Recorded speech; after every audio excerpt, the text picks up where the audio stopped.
Today's lecture is, once again, it's going to be a lot of flying through definitions. I'm not going to be able to cover everything. So just remember to go through your reading material, look at the video material that is provided to you through Cengage, so that you'll be prepared for the concept exam for this week. So this week, we're going to be talking about computer hardware, the different types that you'll encounter throughout your life, your career. And we're going to be talking about how to care for your devices.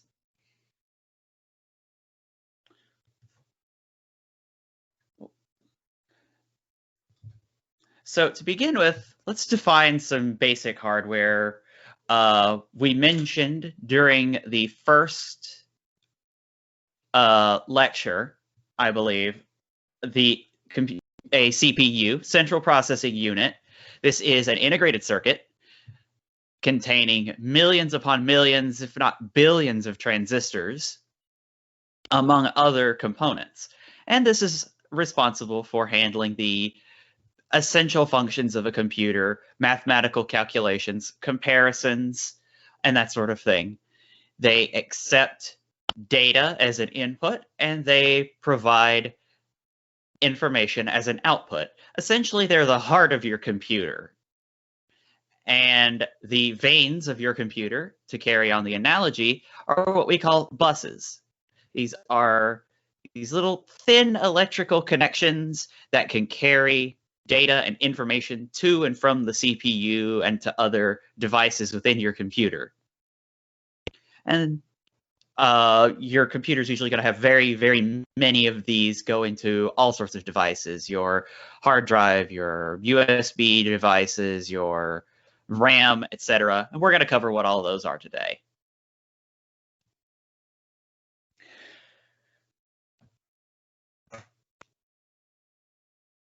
Memory, starting with this, there are several different kinds, and these generally hold, well, they always hold, data, whether it's being used by your computer right at the moment or will be used later. One such type, called random access memory, is what is being used at that moment. This is things like the programs that are running, the files that are loaded into those programs. If the processor is like the heart of a computer, the buses or the veins, you could also sort of think of RAM as the blood of your computer, or a less visceral analogy that I like to make is comparing it to a truck. And RAM is how much weight it can bear. So you take, say, a truck that can bear 5 tons, compare that to a RAM chip that can hold 5 gigabytes or 8 gigabytes or however much. And that's how RAM works. When it's done using the data, it gets rid of it. In the same way that when a truck has finished delivering its products, its materials, that is offloaded and that weight is freed up. We also have ROM, or read-only memory. As it says in the name, this is memory that can only be read or accessed. RAM can be accessed and it can be changed, which is also called writing. But ROM can't be changed. And the reason you don't want ROM being changed is because some of the things that are in ROM, like your BIOS and firmware, these are things that your computer absolutely needs in order to run properly, and changing them, well, your computer won't run properly. BIOS, which is your basic input-output system, is the instruction set that tells your computer how to function on its lowest level. Without that, it won't know how to handle even simple calculations and other such functions. And so that's why we store them in ROM.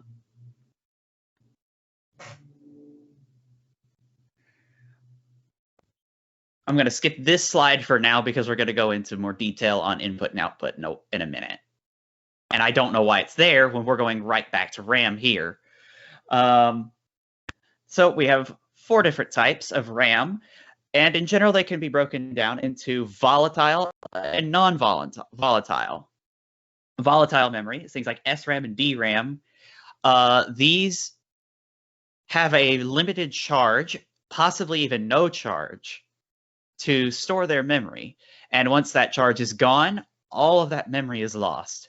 The RAM on your home computer is DRAM, or dynamic RAM, and as soon as your computer is powered off, everything that was in RAM is now gone. There's also magnetoresistive RAM. This is the first example of non-volatile. It does not need a charge to hold its memory. It will keep what it's got even without a power source. And it's these kinds of memory that are used for things like hard drives, and also flash drives, which take advantage of flash memory, which is a fast and cheap form of memory. It's good for storing files. And that's kind of about it. I know that's all I use it for. I know some people will use them to run operating systems. I've personally never tried that, but I know you can do it. Why does it say it's volatile and non-volatile? What that means, if it's volatile, it has to hold a charge in order to keep what's in memory. Like, you notice when you shut down your computer, any programs that were running are not running anymore when you turn it back on. Yeah. Those were being held in volatile memory. Oh, okay. Gotcha. And so the computer forgets that they were running. Gotcha. Going from all of that, we have storage devices, and these are non-volatile forms of memory storage. Generally, they are much larger than a RAM chip. RAM, it's normal to see 8 to 16 gigabytes. We'll get to data storage sizes in a moment. But for these types of storage devices, it's common to see much larger, 64 gigabyte flash drives, 1 terabyte hard drives, and so on and so forth. And I've been using megabytes, gigabytes, all that so far. Let's talk about just what that is. So computers store information in binary at its most basic level. This is why transistors work for computers, because they have 2 states, off, on, 0, 1, true, false, yes, no, etc., however you want to think about it. In this case, on equals a 1 and off equals a 0. And that gives you binary, which is really just a number system. It's not as arcane as it first looks. You can use it as any other number system. It just looks different. You put together a string of bits or binary digits to create your data. 8 bits is called a byte, and those bytes make up the basic measurement for most data and information in computer hardware and software. Excuse me a second. Your internet service provider and other things related to network connections may use bits. But if you want to understand just how fast that is in terms of bytes, all you do is divide by 8. That threw me off at first when I was learning computers. It's like, why is this in bits and this in bytes? It's made even worse by the fact that bits are represented with a lowercase b and bytes are represented with an uppercase b. But from bytes, you have 1024 bytes makes a kilobyte, 1024 kilobytes makes a megabyte, and so on with gigabytes, terabytes, and so forth. And the reason why it's 1024 and not 1000 like it would be for normal metric units is because everything in a computer is base 2 because of binary. And so you're going with 10 binary digits to get 1024, which is about as close as you can get to 1,000. And from these, we're able to make text representations, particularly in two formats. The first is ASC2 or ASCII. You'll hear people say it both ways. This is a much more limited form of text representation, pretty much limited to writing in English. It's your basic letters, numbers, symbols, and some white space characters like tab. It's represented through a single byte of data. Moving on from that is Unicode, which is far more expansive. So with 1 byte, you have 256 possible values.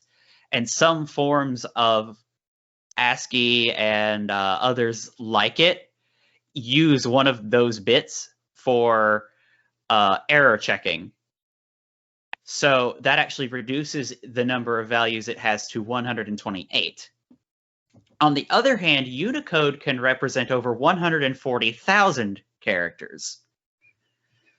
So this opens the door for a wide variety of languages, spoken languages, mathematical symbols, scientific notations, etc., etc.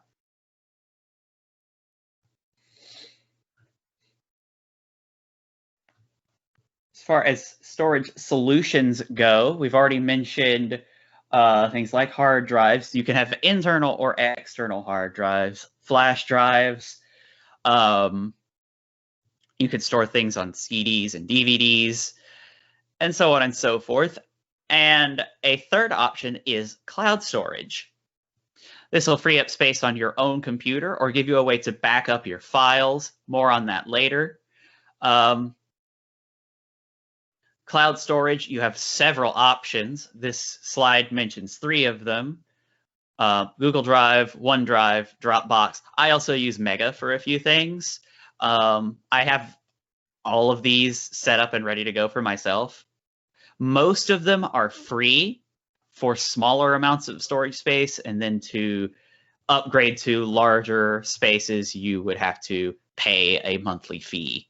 Like I think Dropbox for its 20 gigabyte plan or something like that is $2 a month. They can be very cheap, but also very expensive, depending on how much data you want.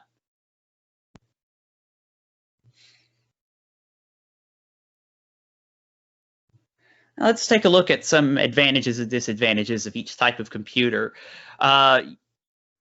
We've mentioned so far desktops, laptops, mobile devices, etc. We haven't exactly looked at what sets them apart in terms of their pros and cons, and so let's do that. So for a desktop, everything is separate. You've got your unit, your tower, along with your monitor, keyboard, mouse, all your input and output devices. All these are kept separate from each other. And that makes them very easy to maintain. The tower itself is usually very easy to upgrade and replace parts in if you have the right tools, which nowadays is usually just a screwdriver at most. But obviously the disadvantage is this is a lot of hardware to be lugging around. It isn't the easiest thing to transport, and they can be quite expensive. Not as expensive as an all-in-one system, which, while very lightweight, very easy to move around and set up wherever you have an electrical connection, they're not as easy to upgrade and maintain. And again, they cost more. Mobile devices. These are, as you would expect, because they're smaller, they're much more limited. They can't do quite as much as a desktop or an all-in-one computer, but you can take them anywhere you want, as long as you have the battery life to handle it. On the other hand, you're not going to upgrade these, most likely. I know a few people who have done it, who've replaced parts and even improved the computer. But for the most part, you are not going to do that, and you probably shouldn't do that. You're likely going to void warranties. And if you don't know what you're doing, you can very easily break things. And I'm going to skip this for the time being. If we have time to come back to it, then I will. This is just about considerations for buying computers, what sort of things you need to keep in mind. All right. And now let's get into more about input and output devices. And so input devices in general, these carry data from the user, you, to the computer. Now, this is going to be things like your keyboard, your mouse, a touchpad, or a microphone, webcam. There's a whole litany of them. You can do a quick Google search and just find all kinds of input devices. There's a list a few slides from here that should give you an idea. I get a question. So it's like all the different features that are in the computer? For input devices? Yeah. These are all the ones that you provide input to. So typing, talking, video. Like if I were to turn my webcam on right now, that would be another form of input. On the flip side, output, let me skip the slide. Output is what gives information from the computer to you. So your monitor is an example of an output device. So are your speakers. And also printers. And looking back at this, some other examples of input. You have scanners, which you can get them as part of a printer or standalone. Game controllers. And yeah, talking about game controllers, I didn't know these existed until recently. I thought they were only in arcades. But yeah, you can get a steering wheel, and they usually come with pedals, a clutch, a gear shift, and all this. And they're all separate input devices for your computer. As far as output, again, speakers, monitor, voice synthesizers. If you use speech recognition, it comes with a voice synthesizer program for screen readers and other such things. And then printers of all shapes and sizes. Installing hardware is usually very easy nowadays. A lot of things use USB, which is Universal Serial Bus. You've pretty much all seen a USB device and what the plug looks like. These are usually plug and play. If they have their own hardware, software that needs to be taken care of, it'll do it automatically. If not, you'll either get on-screen instructions or it'll come with a manual that'll tell you what you need to do. Sometimes they have optional software that you can install as well. My keyboard, for example, it was plug and play. I didn't have to do anything with it, but there's a program called Logitech Gaming Software that it works with to bind certain keys to do special functions and messes with the LEDs on the keys and all that such stuff.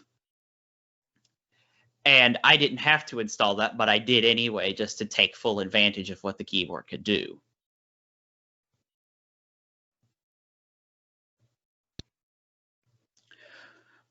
Does anybody have any questions before we move on? Any more questions? I think we're good. All right. So now we're going to talk about maintaining your computer. And before we do that, let's talk about how to check computer performance. And there's a few things to know with that. First off is clock speed. You'll see this in your computer's task manager. You may have even seen it on the box blurbs for the device that you buy. And this is measured in hertz, usually gigahertz nowadays. And it is a simple measure of how fast your processor is, how quickly your CPU functions. The higher the clock speed, the less time it takes to do stuff. And then you have your bus width and word size. These are related terms, but they're not identical. I'm not entirely fond of the way that it puts them together like this, but word size is the length of any given binary string. We call a single binary string a word. And so if a string or a word contains 64 binary digits, that is its word size. And working from that, bus width is the maximum word size that a bus can handle. Most computers are described as 64-bit, which means they have a bus width of 64 binary digits. And that's how many they can take from a single binary word. And finally, benchmarking. This is a form of stress testing. It's similar in a way to hooking a car up to a dynamometer and then running it with the pedal to the floor to see what it can do. This is a stress test that determines what a computer is capable of. And you can run multiple benchmarks, keep the records over a period of time, and see if the performance is being hindered in some way.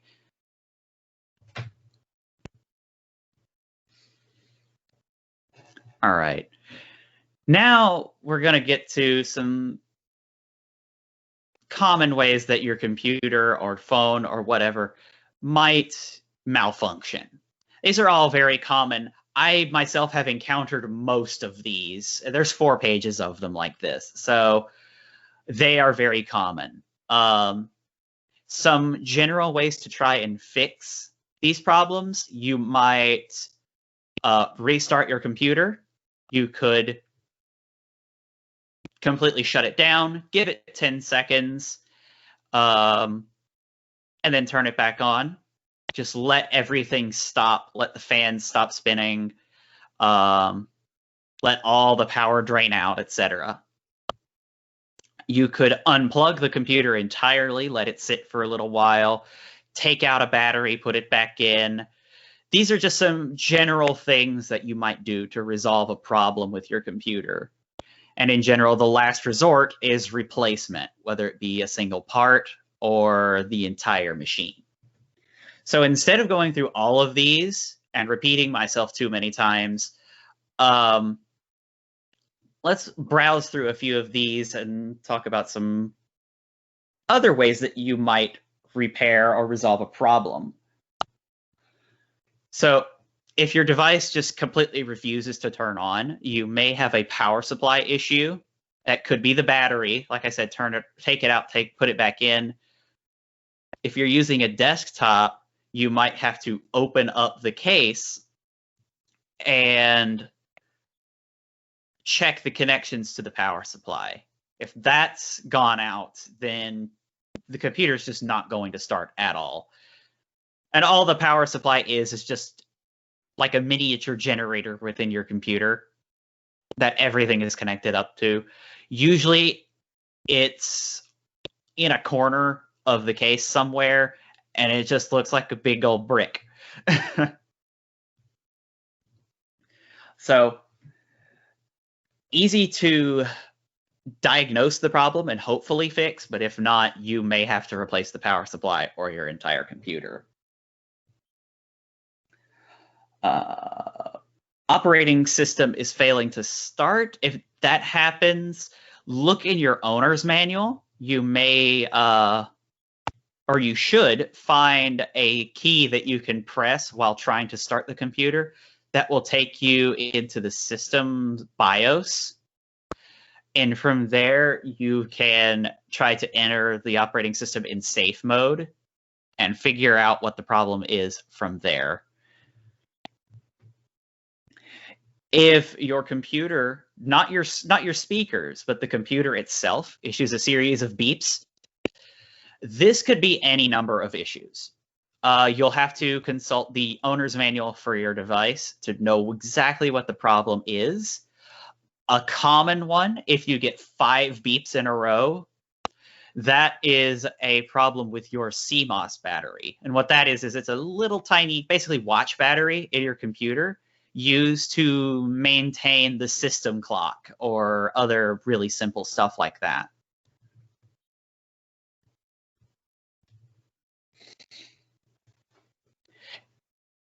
This should be common sense, but if one of your devices, your keyboard, mouse, whatever, gets wet and stops working, it probably shorted out. And there's really nothing you can do about it. If a device gets wet before you turn it on, like while it's off, I've heard of people like setting it in rice and letting the rice draw out the moisture. That's not something I've ever had to do or done myself, but I've heard people do it. I've heard it works. And that's as far as I'm willing to say for that. Speakers don't work. Same old problems. Basic on-off procedure. If your hard drive is making noise, this could be a serious issue. There's the infamous click of death, which is your hard drive makes repeated loud clicking noises. And when that happens, that hard drive has failed somehow, usually catastrophically so, such that you're going to have to replace the hard drive. And, well, let's just say I hope you backed up your files because you're probably not getting them back. Fan issues. So while your computer is running, there are fans constantly spinning to keep it cool. Make sure that they're not obstructed. Make sure the vents have room to breathe. Usually you have 2 vents, one to take in cool air, one to expel hot air. And this ties into the computer getting too hot as well. Make sure your fans are fine. And also you can check Task Manager. I'll show you how to do that after this lecture, to see if something is running and using a ton of CPU power. If that's happening, that could cause your computer to overheat.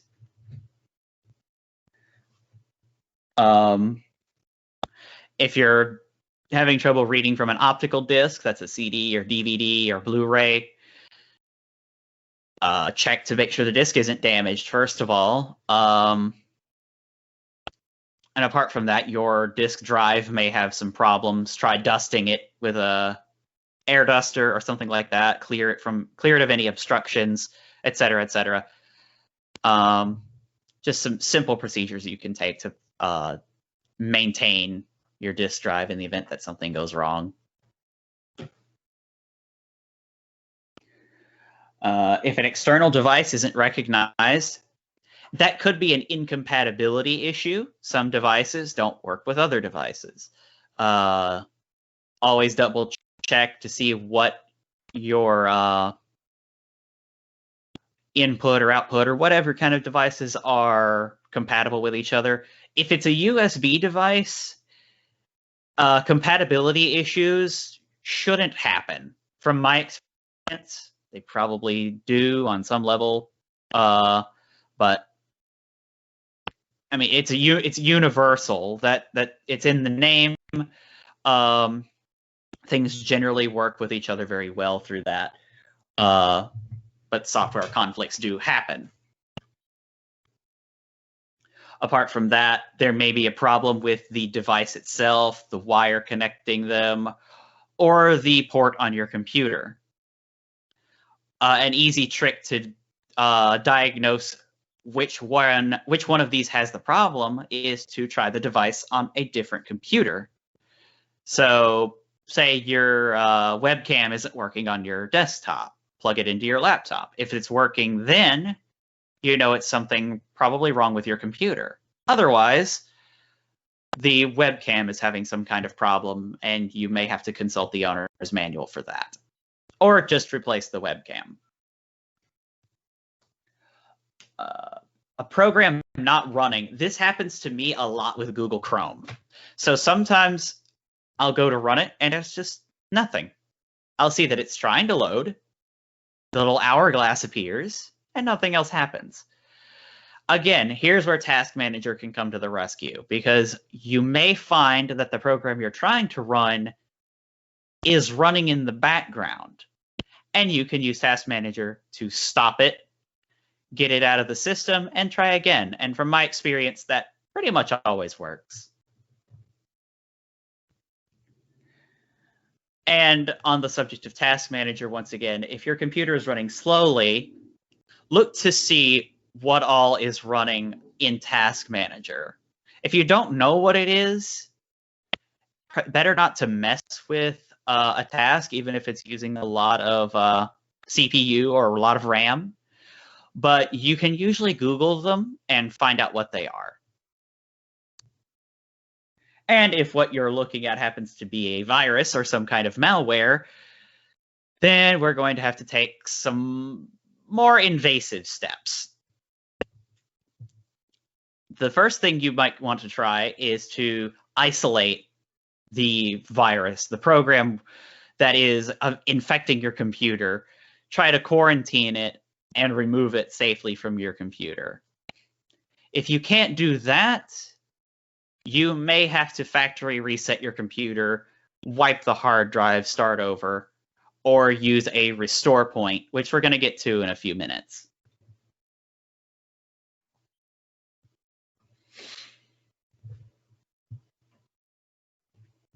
Again, liquid damage, short circuit, I've already covered that. Network issues. There are several options. The simplest option is time and patience, because there's always the chance that the network issue is caused by your service provider. They may have a tower that's damaged, or they may be conducting maintenance or something like that, and that has interrupted your connection. And all you need to do is wait, or you can call your service provider and report the problem. On your own end, you can try turning your router off and on, turning your computer's Wi-Fi off and back on, or just disconnecting from the network and reconnecting again.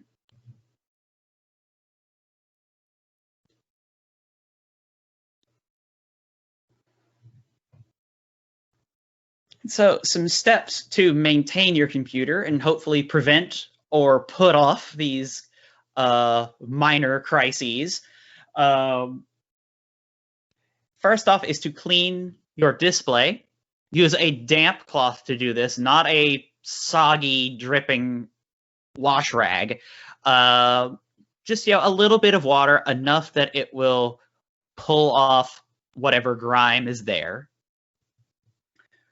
Cleaning your keyboard and other devices.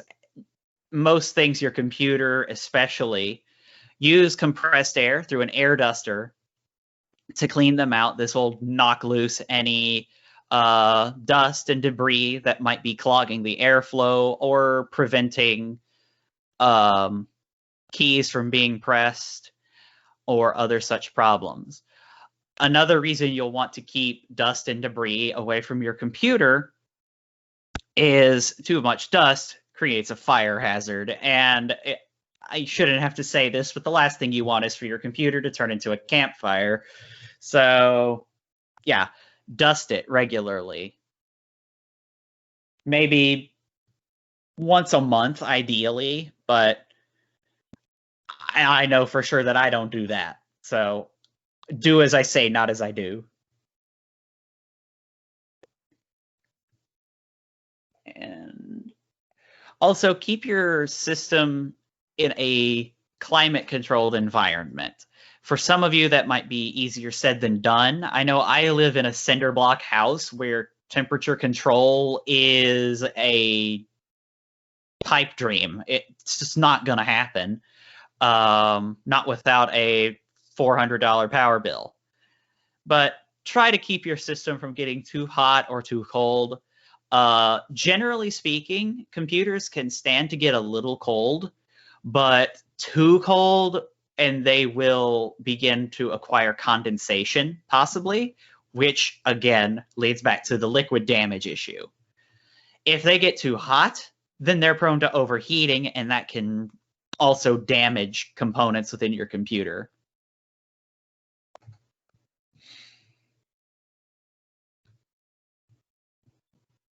Protecting your computer from power fluctuations is important. Should go without saying. To put it into perspective of just how sensitive your computer is, if you're going to be digging around in your hardware, you need to have a static lanyard to ground yourself and get rid of any static on your person. A static discharge that is too small for you to feel, like you won't even know it happened, but it's still enough to completely fry your computer and make it unusable. So protecting from power fluctuations is essential. You can do this with surge protectors or an uninterruptible power supply. I've never used an uninterruptible power supply. I've never seen them. I don't know if they're just talking about generators, but if there are other ones that I don't know about, I'm sure the book and other such details are going to go into, or the other such sources are going to go into detail about it. Surge protectors, these you could just find at Walmart or any electronics store, or whatever, find on Amazon. Just know that they will not protect against lightning strikes. That is way too much power for them to stop completely. Protecting your computer against a lightning strike, making it effectively lightning proof, would cost tens of thousands of dollars and have huge pieces of hardware on your house, and that's not feasible. Keep some free space on your hard drive, getting away from lightning and electricity and dangerous things like that. If your hard drive is completely filled, that can cause problems for performance. It can take a long time for your computer to find what it needs. And so keeping some free space, removing junk files, emptying your recycle bin every now and then will help your computer to run a little faster. Again, clutter, dust, keep it away. Regularly back up your data. Whatever you have on your computer, if it's something important, it's good to have a second location for it. Ideally, you would want a third or even a fourth. But make sure it's something that is not built into your computer. I use a flash drive to store all my important files, and I back up whatever out of that I deem most important to the cloud. It's just a matter of whatever is within your means, whatever you are able to do and willing to do. But as long as you have just one place to back up all your stuff, that's better than nothing. And of course, use protective cases for your media. Don't just leave disks and flash drives laying around when they're not in use. Have a little case for them so they don't collect dust and other such grime. Another possibility is setting up a restore point. What this is an image, so to speak, of your computer at a particular point in time that is stored on your computer as a compressed file. And say you have a virus on your computer, you can activate a restore point to effectively turn back the clock and hopefully get rid of said virus. I highly doubt that is foolproof. I've never had to use a restore point, thankfully. But this is another option. It's built into most operating systems, and it's just a matter of following the steps that they give you.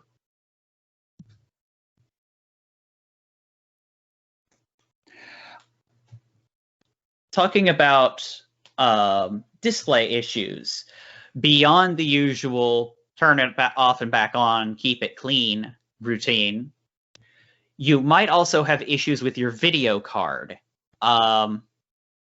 One of the common ways to resolve this is to update your drivers. If you're using a dedicated graphics card, like an NVIDIA GeForce or some other card, you can do that through the manufacturer's website, or you can, in some cases, just go through your computer's update procedure. And in both cases, it's just a matter of following the steps. It'll guide you through it, as long as you don't skip anything or make any huge mistakes. It should work just fine.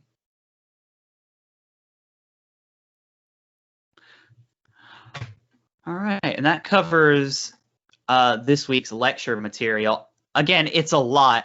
These tech modules are going to be like this, just a whole lot of here's this, that, and the other, trying to cover it all in 1 hour. I know it's very dry material. It's hard for me to stay focused when I'm taking notes, but this is all important stuff that we all need to know in this information age. So, does anybody have any questions?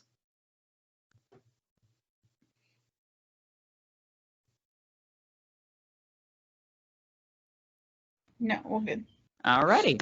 So the next thing I want to do, like I said, I mentioned the task manager several times, and for Mac users, I have no idea. For phone users and tablet users, it's going to depend on your device. It tends to vary quite widely. But for Windows users, here's how to do it. Go down to your taskbar, whatever color it may be. It should have all your stuff here, your clock and all that. In a bit of empty space, just right click. Third option from the bottom is your task manager. Click this. This is the detailed view. Usually the way it's going to display is like this. Something very simple that just shows the running programs. But I recommend expanding it out to this. So you've got your apps. These are the things that are currently running, background processes. And here is a table showing all the usage that's going on. So for some reason, Chrome is using a lot of RAM. That's common. And if you just want to look at RAM, you can click here and it sorts it from top to bottom. Same thing for CPU. Chrome is very hungry today, it seems. It's topping out everything. And you have a few tabs. You can look at other stuff. You can manage programs that begin on startup on this little tab here. You can right-click, enable, disable, and other such things. Task Manager is a very powerful tool. So familiarizing yourself with this, no matter what kind of user you are, whether you're just a Workday, Microsoft Word, and Excel user, or if you're a dedicated power user, gamer, whatever, take some time to understand the Task Manager. It will save your life in so many ways. There is another way to access it. if you press Control-Alt-Delete on your computer, don't do that right now, though. It will take you to another screen that has a few options for you that let you sign out of your profile on your computer. And one of those is opening the task manager.